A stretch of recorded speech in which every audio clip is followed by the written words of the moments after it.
But you have put a massive great bomb beneath the British economy, possibly even British society, haven't you?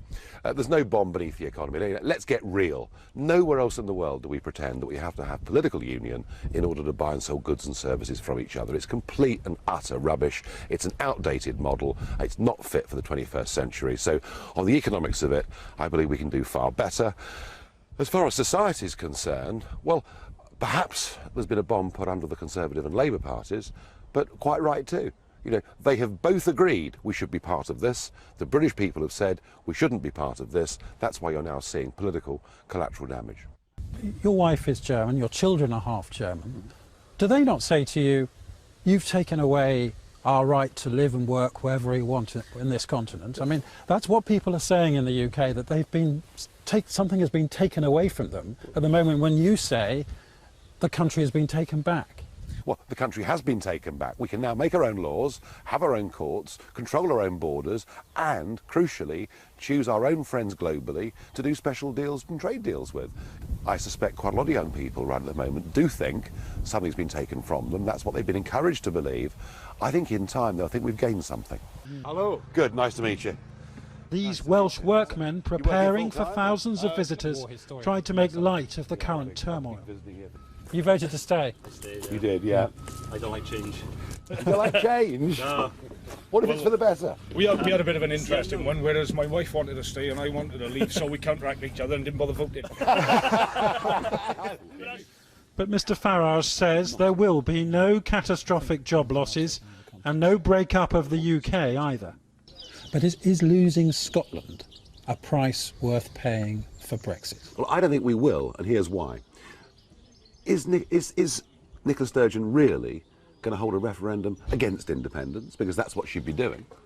And once that gets explained to the Scottish people, once they realise the ramifications of being in the EU, I think they'll vote differently. Even if there was another referendum in Scotland, I think they'd lose by a bigger margin than they lost last time. Dan Hannan, fellow MEP, Conservative with the Leave campaign, is saying he doesn't want to cut immigration sharply.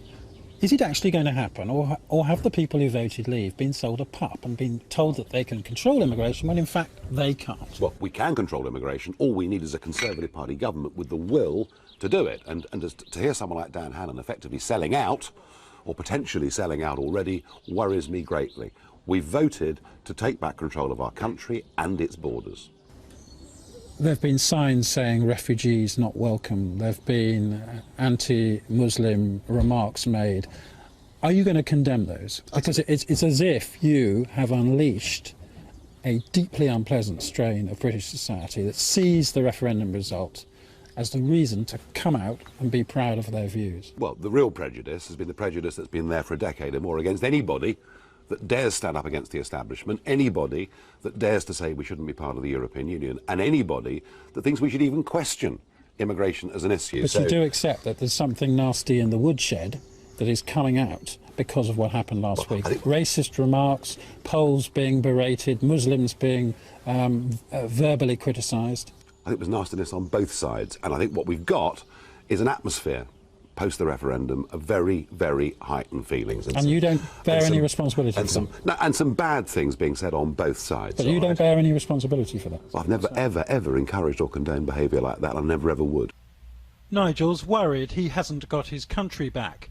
He hasn't spoken to Boris Johnson or Michael Gove since the referendum, and he fears the next Prime Minister will fail to serve up a full British Brexit.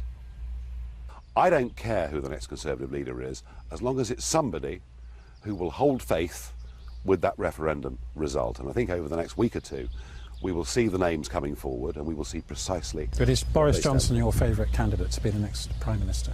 Well, I think that Boris has a lot going for him in terms of public appeal.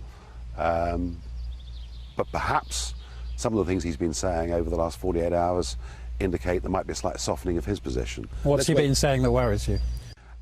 Just that there's no rush, which can be fine, but does he really want to deal with this free movement issue? I don't yet know the answer to that.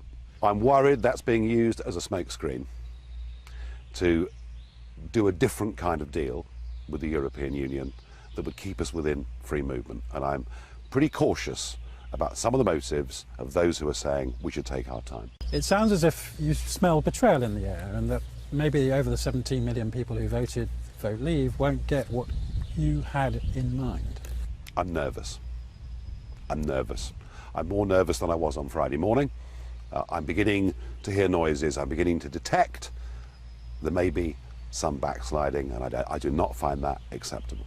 But it must be tempting for you to wrap up UKIP, rejoin the Conservative Party of your Thatcherite youth, and become Lord Farage of Biggin Hill, or whatever the title is. If I was to rejoin the Conservative Party, and then they did not carry out the wishes of 17.5 million people, I would have failed everybody.